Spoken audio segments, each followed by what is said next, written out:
Mantan Wali Kota Lokseu Mawe, Suaidi Yahya ditetapkan tersangka di kasus korupsi rumah sakit, RS, Arun dengan kerugian negara mencapai 43 miliar rupiah lebih.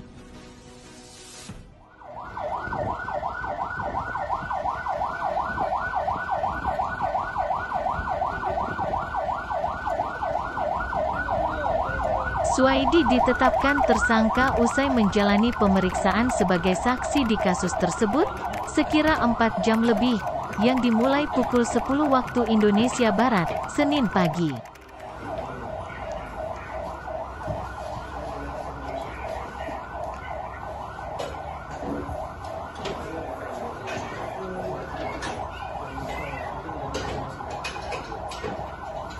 Penetapan Suaidi Yahya ini menyusul mantan Direktur Utama PT RS Arun Lokseu Mawe, Haryadi yang juga ditetapkan tersangka pada Selasa, tanggal 16 Mei lalu.